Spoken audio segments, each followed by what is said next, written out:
आज उत्तर प्रदेश से एक बड़ी खबर आई है। इंडिया टीवी के पॉलिटिकल एडिटर देवेंद्र पाराशर ने जानकारी दी है कि केंद्रीय मंत्री पंकज चौधरी यूपी बीजेपी के नए अध्यक्ष होंगे। हालांकि यूपी बीजेपी के अध्यक्ष चुनाव के लिए लखनऊ में कल नॉमिनेशन फाइल होने हैं। सेंट्रल ऑब्जर्वर के तौर पर पीयूष गोयल और विनोद तावड़े कल लखनऊ जाएंगे। कल नॉमिनेशन फाइल होगा और परसों यानी 14 दिसंबर को फॉर्मली यूपी बीजेपी के नए अध्यक्ष के नाम का ऐलान होगा। लेकिन देवेंद्र पाराशर ने बताया कि नॉमिनेशन और नाम का ऐलान सिर्फ औपचारिकता है, क्योंकि पंकज चौधरी का नाम तय हो गया है। पंकज चौधरी ही यूपी बीजेपी के अगले अध्यक्ष होंगे। पंकज चौधरी फिलहाल नरेंद्र मोदी की सरकार में वित्त राज्य मंत्री हैं। वो यूपी की महाराजगंज सीट से 7 बार लोकसभा सांसद चुने गए हैं। पंकज चौधरी कुर्मी समाज से आते हैं, जो ओबीसी कैटेगरी में आता है। इसकी और डिटेल और कॉन्फर्मेशन के लिए एक बार देवेंद्र पाराशर के पास चलते हैं। देवेंद्र, आपने जो खबर बताई मैंने शेयर की है दर्शकों के साथ में, तो क्या डिटेल्स है आपके पास? और अजय जी, 2027 का क्योंकि विधानसभा का चुनाव होना है, तो अभी बीजेपी के जो प्रदेश अध्यक्ष यूपी के होंगे, उन्हीं के नेतृत्व में पार्टी अगला विधानसभा चुनाव लड़ने जाएगी। तो उस कंडीशन में पार्टी के टॉप लीडरशिप ने यह फैसला किया कि ओबीसी फेस के साथ जाना है।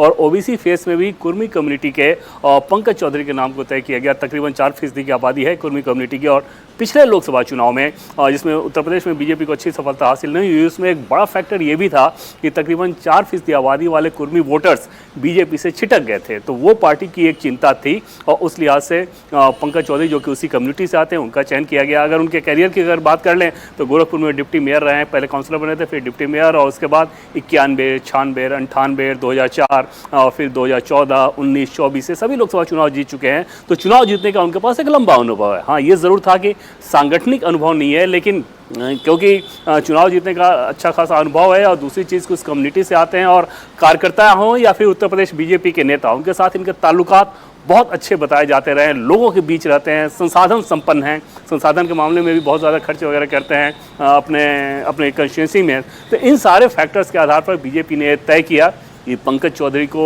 यूपी बीजेपी की कमान दी जाए और उनके नेतृत्व में ही अगले विधानसभा चुनाव में जाया जाएगा।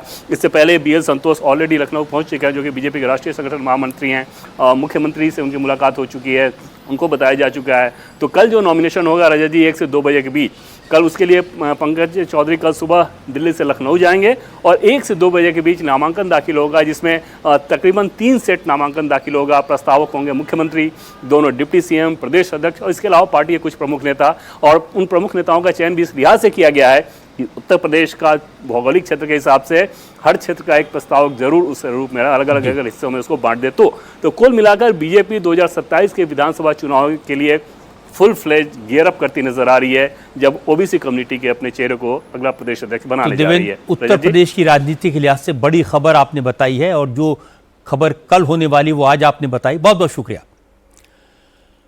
पंकज चौधरी का नाम चर्चा में तो था, लेकिन कल ही पंकज चौधरी ने कहा था कि उनकी उम्र हो गई है, वो चाहते हैं कि यूपी बीजेपी अध्यक्ष की जिम्मेदारी किसी और को दी जाए। लेकिन जब पार्टी ने तय कर लिया तो पंकज चौधरी ना कैसे कर सकते हैं। और जैसा देवेंद्र पाराशर ने बताया कि बीजेपी ने पंकज चौधरी का नाम यूपी के सामाजिक और जातिगत समीकरणों को ध्यान में रखकर तय किया है। क्योंकि अखिलेश यादव PDA का नारा लगाते हैं, पंकज चौधरी का नाम अखिलेश की इस रणनीति का करारा जवाब होगा। और दूसरी बात यह कि पंकज चौधरी कुर्मी जाति से हैं, पिछड़े वर्ग के नेता हैं। पहले कुर्मियों का वोट बीजेपी को मिलता था, लेकिन पिछले लोकसभा और विधानसभा चुनाव में कुर्मी वोटर काफी हद तक बीजेपी से दूर हुआ था। पंकज चौधरी को यूपी बीजेपी का कमान सौंपकर बीजेपी कुर्मी वोटर्स की नाराजगी भी दूर कर सकती है।